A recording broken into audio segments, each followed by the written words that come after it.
With the announcement of Xenoverse 3, I wanted to revisit the original Xenoverse to see how well it held up. I remember playing this game a long time ago on my original Xbox 360, around the time I started getting invested in Dragon Ball proper. When Dragon Ball Xenoverse 2 came out, I was out of luck though, as I didn't have an Xbox One at that point, meaning I was left out to hung to dry in terms of playing it. But I'll save my experience with Xenoverse 2 for another video. For now, let's get into Xenoverse 1's content. Character creation. This is Xenoverse's most appealing feature, and was the focal point of its marketing and gameplay. This alone sold me on buying this game, as well as practically everyone in the fandom at the time. The freedom in being able to customize your appearance in any way your heart desires has mass appeal in any interactive medium, especially video games. No matter the genre or franchise, and in Dragon Ball's case, this was guaranteed to sell well no matter what. This, combined with the inherently multiplayer gameplay, solidified its success. But what does that entail for Xenoverse 1 specifically? Well, you're given 5 races to choose from when creating your character, all of their own advantages and disadvantages. The only choice I even considered, though, was being a Saiyan. I mean, come on, access to Super Saiyan alone was going to have most players choose a Saiyan race over the others, but that's not to say they massively outclass the other races just because of that. No, what's far more important is your stat distribution and your skills. Let's talk about stats and skills. Xenoverse 1 is akin to an action RPG. The leveling system is highly customizable. When you get enough experience and level up, you receive attribute points to spend, with 3 given for every level up you achieve. I've said it before, but this level of customizability is always welcome, because different people have different playstyles, and this form of progression allows you to adjust your build to suit your needs. Skills, or supers and ultimates, are just as important. The effectiveness of techniques and appropriate stat distribution go hand in hand. Supers and ultimates are divided into 2 categories: strike skills and key blast skills. Your main method of getting new skills is completing parallel quests, but we'll talk about that in a bit. Other than parallel quests, you can find characters from Dragon Ball's main cast in the hub world.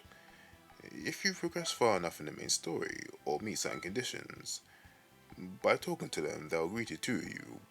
With each training session they offer, granting you access to techniques from their arsenal.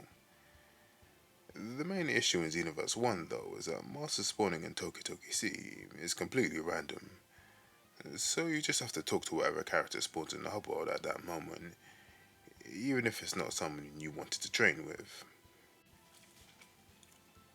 The easiest option you have to get new skills is to buy them at the skill shop in the shopping district, but this is also the most limited option. The selection of skills you can purchase from the skill shop doesn't increase by much at all throughout the entire game, and the offensive skills you can gain from doing parallel quests make the shop obsolete. One more important factor in regards to your stats is your clothing and Z-Souls. Your clothes aren't just for aesthetics, but practicality too. Most of the all clothing affects your stats in some way, but this also serves to decrease certain attributes as well, so you should wear fits beneficial to your build. Z-Souls also affect stats, but they all have activation conditions for certain stat changes to take effect, like having your health or stamina at a certain percentage, or defeating a certain amount of enemies. They don't seem too important at first, but they can make main story missions and parallel quests easier. For my character, I focused on key blast potency instead of strike skills.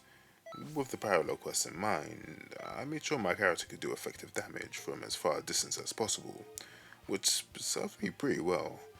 The combination of Super Saiyan with its unlimited skill usage, and the Super Electric Strike's wide range for the ultimate, I could comfortably re-attempt parallel quests I needed at a decent pace. Parallel quests are easily the most abundant content in this universe. but also the most frustrating part of the game too. The main factor in this is how prizes for completing quests are distributed. Instead of just giving you the rewards displayed on the quest info screen when you beat the quest, every unique obtainable, be it skill, clothes, or a Z soul, is RNG, meaning every time you complete a parallel quest, no matter how good or bad your performance, whether you'll get what you want is completely random, left up to chance. You can quite literally do a single quest, getting Z ranks every single time, for hours, trying to get a single unique skill, only to be met with nothing. The game expects you to keep retrying parallel quests, which are more optimal for online gameplay. By design, you're supposed to keep retrying with friends online until whatever reward you have in your eye on drops, and it just gets tedious. A prime example of this in Xenoverse 1 is Parallel Quest 38, Blast the Super Spirit Bomb, with me trying to get the ultimate skill, Super Vegeta 2. This transformation skill was ideal for my character because it increased the power of my character's key blast attacks, the attribute I was mainly focusing on. I don't remember how long exactly I spent because I lost track of time, but even after multiple attempts and even fulfilling the hidden conditions of the quest, it still wasn't appearing. It was infuriating, and to make it worse, this was one of many missions where you can't let certain characters die or it's an instant fail. These, even among the more annoying parallel quests, are the absolute worst, even more so because these same characters can't be healed with items, and some of the hidden conditions of these often require you to keep their health above a certain percentage, which is a nightmare to actually achieve, especially in the harder quests. Not to mention the awful AI of your allies in offline missions. Most times they'll just float around getting beat up with no resistance and don't intervene when you're the one getting beat up. And spoiler warning, this applies to Xenoverse 2 as well. Though, at the very least, replaying the missions are a good way to earn experience. And if you can manage consistent Z ranks, will help your levels climb at a pretty good rate. I was pleasantly surprised coming back to Xenoverse 1. I didn't expect to enjoy myself as much as I did, especially after playing Xenoverse 2 for so long. I kinda thought I wouldn't be able to come back to 1 after how much better Xenoverse 2 was in comparison, but it wasn't as jarring as I expected it to be. Now, would I recommend going back to 1? Not really, no. For as much of the good elements I was reminded of, just as many bad elements cropped up too. And overall, with the Legend Patrol pack available for Xenoverse 2, wherein you can play through one story, actually makes buying the original a bit obsolete. For its time, it was novel, but it's long been surpassed by a sequel. Though if you do consider getting this, I can assuredly say you're getting a solid Dragon Ball game.